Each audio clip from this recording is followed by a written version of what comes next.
नमस्कार दोस्तों, स्वागत है आप सभी का आपके अपने YouTube चैनल में जिसका नाम है बोर्ड परीक्षा। आज हम लोग बात करेंगे कक्षा 12 के NCERT मैथमेटिक्स के सोल्यूशन के, और एक्सरसाइज चल रहा है हमारे सामने 7।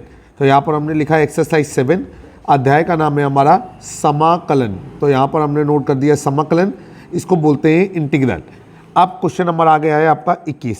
क्वेश्चन नंबर 21 आपके सामने आपकी स्क्रीन पर सवाल है आपका समाकलन, और ये है आपका 2 + sin 2x अपॉन नीचे है आपका 1 + cos 2x और फिर लगा हुआ है dx। हमको इसका समाकलन करना है। आइए देखिए किस तरीके से कर सकते हैं। सबसे पहले तो हम इस फंक्शन को i मान लेंगे, तो हमारा i बराबर ये हो जाएगा आपका समाकलन, और ये हो गया 2 + sin 2x अपॉन नीचे हो गया आपका 1 + cos 2x और फिर dx। अब देखिए यहाँ पर क्या करेंगे, अंश के प्रत्येक पद के लिए हर को अलग कर देंगे, और ये हो जाएगा आपका i बराबर समाकलन, और ये हो जाएगा आपका 2/1 + cos 2x dx प्लस समाकलन, ये हो गया आपका sin 2x upon 1 + cos 2x dx। अब देखिए भाई, cos 2x का फार्मूला लगाएंगे जो 1 को काट सके, दोनों तरफ ऐसे ही फार्मूला लगाएंगे, और sin 2x को खोल देंगे, तो sin 2x बराबर 2 sin x cos x। तो फार्मूला लगेगा cos 2x is equal to 2 cos square x minus 1। ठीक है, और एक फार्मूला लग रहा है आपका sin 2x is equal to 2 sin x cos x।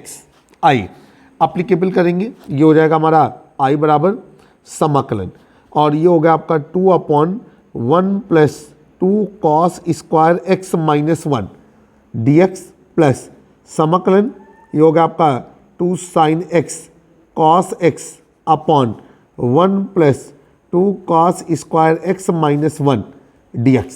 अब करना क्या है, इस 1 से इस 1 को काट देंगे, इधर 1 से 1 को काट देंगे, जो बचा उसे नोट करेंगे, और ये हो जाएगा हमारा i बराबर ये 2 हमारा बाहर आ जाएगा, या 2 बाहर ना लाएंगे, और ये हो जाएगा 2/2 cos square x dx plus यहाँ पर हो गया आपका समाकलन 2 sin x cos x upon नीचे हो गया आपका 2 cos स्क्वायर x dx। देखिए भाई, 2 से 2 काट दिया, इधर 2 से 2 काट दिया। अब जो बचेगा उसे नोट करेंगे। साथ में हमारा एक फार्मूला ये भी होता है कि 1/1 cos स्क्वायर x, ये होता है आपका sec स्क्वायर x। ठीक, और यहाँ पर देखेंगे ये स्क्वायर से ये कॉस कट गया, तो ये बचेगा आपका फार्मूला हमारा कि समाकलन। अब देखिए इनको हम एक साथ ले लेते हैं वापस, तो ये हो गया आपका फार्मूला लगाया 1/cos x is equal to sec x। इसके बाद ये हो गया आपका कि sin x upon cos x is equal to ये हो गया आपका tan x। ये बनेगा जाकर के sec स्क्वायर x, ब्रैकेट कर देंगे, और प्लस यहाँ पर हो गया sin x upon cos x, तो ये हो गया आपका tan x, और इधर लगा दिया हमने dx। चलिए अब एक चीज़ और भी करनी है। देखिए जब सवाल नोट किया था तो एक बहुत बड़ा टर्म हमारे हाथों से रह गया, उसको हम एडजस्ट करेंगे। यहाँ पर e⁻x भी लगा हुआ था, जल्दबाजी में शायद हम देख नहीं पाए, तो हम उसको जो है e⁻x को भी एडजस्ट करेंगे। तो ये हो गया आपका, यहाँ पर लगा हुआ है e⁻x dx, इधर लगा हुआ है हमारा e⁻x dx। फिर इधर देखेंगे तो इधर कर देंगे e⁻x, और इधर भी ऐसे ही एडजस्ट करेंगे e⁻x। थोड़ी सी लापरवाही में आपका सवाल अच्छा खासा गलत हो सकता है। यहाँ पर करेंगे e⁻x, और इधर भी करेंगे e⁻x। अब क्या होगा, इधर भी e⁻x, और इस तरफ भी हमारा हो जाएगा e⁻x। अब पूरे से हमारा कॉमन हो जाएगा e⁻x इस तरीके से, और फिर हमने लिख दिया dx। चलिए अब देखिए क्या करना है हमें, कि हम इस सवाल को हल करेंगे, और कैसे क्या करेंगे उसको ज़्यादा देखना है। तो सबसे पहले हमको ये करना होगा कि हम एक नए तरकीब का इस्तेमाल करते हैं और यहाँ पर हम लोग क्या करेंगे कि मान बैठेंगे। तो ये हो गया आपका माना, हमने मान लिया कि एफ ऑफ एक्स एक फंक्शन है और उसका मान है आपका tan x। तो इसका डिफ्रेंसिएशन करेंगे तो ये हो जाएगा आपका d by d x, F of x is equal to d by d x tan x। अब ये हो गया आपका f dash x is equal to tan x होता है आपका सेक स्क्वायर एक्स। ठीक, अब नीचे हो गया आपका यहाँ पर एक फार्मूला होता है हमारे पास, वो होता है समाकलन प्रगुण। समाकलन यहाँ पर हम लोग ऐसे करेंगे समाकलन। अब ये हो गया आपका F of X plus F dash X, ठीक है, और इंटू ई की power X D x is equal to, ये होता है आपका ई की power X F of X plus C, इतना हो गया। चले, अब इसी प्रगुण का हम लोग इस्तेमाल करेंगे और ये हमारा बन जाएगा आई बराबर। देखिए भाई, यहाँ पर हमने F of x tan x को मान लिया, तो ये एफ ऑफ एक्स भी हो गया, इसके बाद एफ डैश एक्स भी हो गया और उसका समाकलन हुआ, ई की पावर एक्स भी लगा हुआ है। सेम जो हमारा समाकलन प्रगुण होता है उसको उसने इस्तेमाल किया और ये बना हमारे जा कर के tan नियम होता है ई की पावर एक्स, तो लिखेंगे ई की power X F of x, तो वो हो जाएगा आपका tan x, ठीक, अब प्लस सी। यहाँ पर लिखेंगे जहाँ सी एक नियतांक है जिसे समाकलन नियतांक कहा जाता है। यह आपका दिए गए पद का क्या है, समाकलन है। उम्मीद है कि आपको सवाल अच्छी तरीके से समझ में आया होगा। अब हम लोग चलेंगे क्वेश्चन नंबर 22 की ओर। क्वेश्चन नंबर 22 आपके सामने आपकी स्क्रीन पर। क्वेश्चन नंबर 22 में क्या है जरा देखते हैं। लिखा हुआ है समाकलन x square plus x plus 1 upon, नीचे हो गया आपका x प्लस 1 का होल स्क्वायर और ये हो गया आपका x प्लस 2 और इधर हो गया आपका dx। अब यहाँ पर हम लोग क्या करेंगे कि इसको हल करने के लिए बैठेंगे, तो सबसे पहले हम इसे आंशिक भिन्नों में कन्वर्ट करके सवाल को हल करेंगे। तो हम इसे माना कर लेते हैं, तो ये हो जाएगा आपका माना i बराबर समाकलन x square plus x plus 1 upon, नीचे हो जाएगा x प्लस 1 का होल स्क्वायर और x प्लस 2 आगे लगा दिया हमने dx। अब देखिए यहाँ पर हम लोगों को क्या करना है, आंशिक भिन्न में परिवर्तित करेंगे। तो यहाँ पर लिखेंगे फलन को आंशिक भिन्न में परिवर्तित करने पर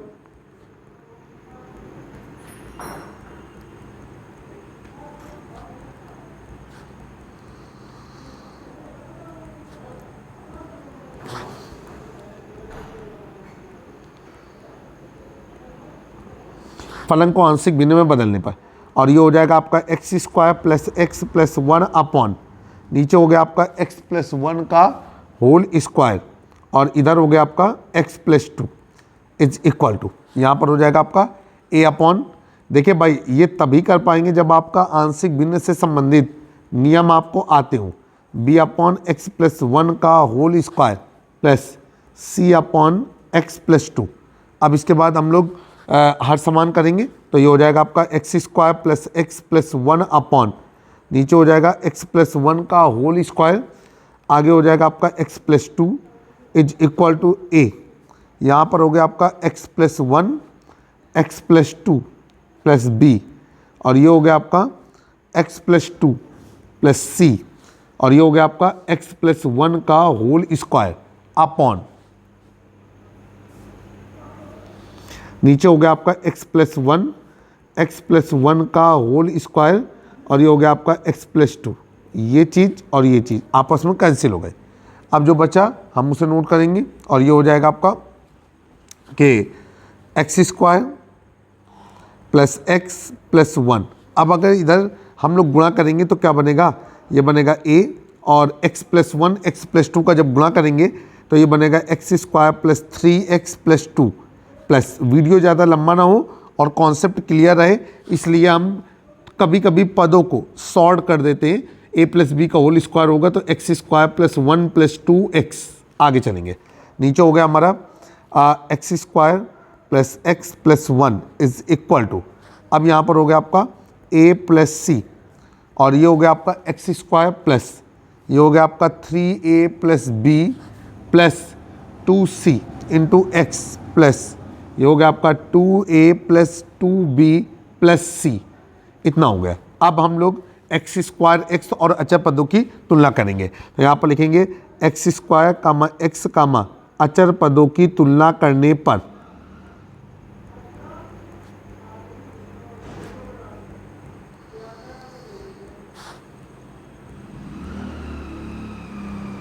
जब हम तुलना करेंगे तो ये हमारा आ जाएगा कि a plus c is equal to 1, इधर नीचे आ जाएगा 3a plus b plus 2c is equal to 1, और फिर आ जाएगा आपका 2a plus 2b plus c is equal to, ये हो जाएगा हमारा 1। अब हम इन तीनों समीकरणों को हल करेंगे, समीकरण 1, समीकरण 2, समीकरण 3। आप अपने हिसाब से हल करिएगा। और हम क्या करेंगे कि जब तीनों को हल करते हैं, अब चूंकि हल करेंगे तो वीडियो बेवजह लेंथी हो जाएगा। यहाँ पर जो सोल्यूशन है वो कक्षा 6, 7, 8 में आपने तीन चर राशि के रैखिक समीकरणों को हल करना सीखा होगा, सेम उसी प्रकार से इन्हें हल किया जाएगा। तो यहाँ पर लिखेंगे कि समीकरणों को हल करने पर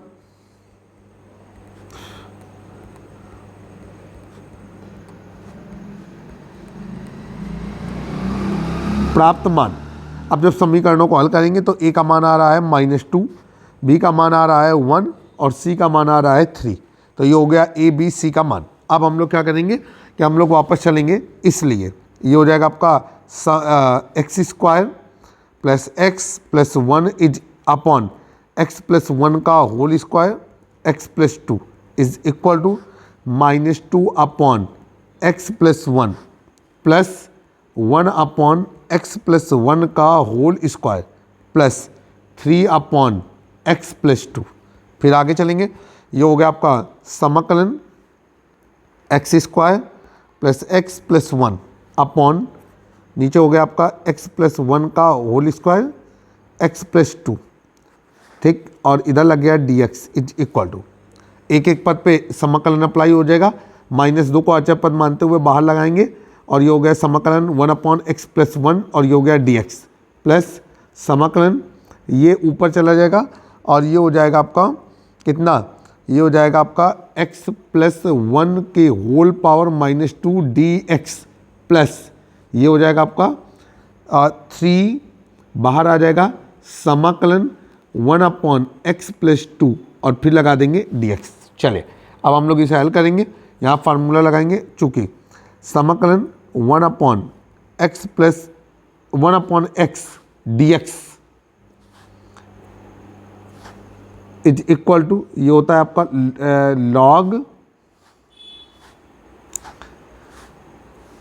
log mod of X base E plus C, और एक ये होता है आपका समाकलन x की power n dx is equal to x की power n plus 1 upon n plus 1 plus सी।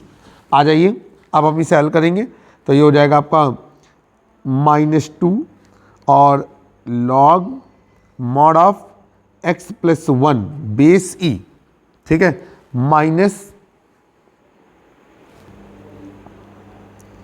यहाँ पर अप्लाई होगा तो ये हो जाएगा आपका x प्लस 1 की whole power -2 plus 1 upon -2 plus 1 अब प्लस ये हो जाएगा 3 log mod x plus 2 base E plus C. आ जाइए यहाँ पर हो गया आपका -2 log mod x plus 1 minus और ये माइनस माइनस हो जाएगा प्लस, ये हो जाएगा 1 अपॉन एक्स प्लस 1, चूँकि ऊपर बचेगा -2 प्लस 1 को सॉल्व करने पर x प्लस 1 की पावर -1 और ये हो गया आपका plus 3 log mod x plus 2 base E plus C, जहाँ सी एक नियतांक है जिसे समाकलन नियतांक कहते हैं। ये आपका आंसर हुआ। आई होप कि आपने आंसर को एंजॉय किया होगा और सवाल आपको अच्छी तरीके से समझ में आया होगा। अब हम लोग चलेंगे क्वेश्चन आज के वीडियो में इतना ही। जल्द ही एक नए वीडियो में नए क्वेश्चन के साथ आपके सामने हाजिर होंगे। हमारा ये उद्देश्य है कि कोई भी वीडियो आधा घंटे से ज़्यादा का ना होने पाए और एक औसत रेंज 15 मिनट की रखी जाए ताकि आप हर सवाल को बेहतर तरीके से समझ पाएं। जल्द ही एक नए वीडियो में फिर से मुलाकात करेंगे, तब तक जुड़े रहें हमारे YouTube चैनल से जिसका नाम है बोर्ड परीक्षा। जय हिंद, जय भारत। अगर आपको चैनल पसंद आ रहा है, चैनल को सब्सक्राइब कर लें, बेल आइकन दबाना ना भूलें।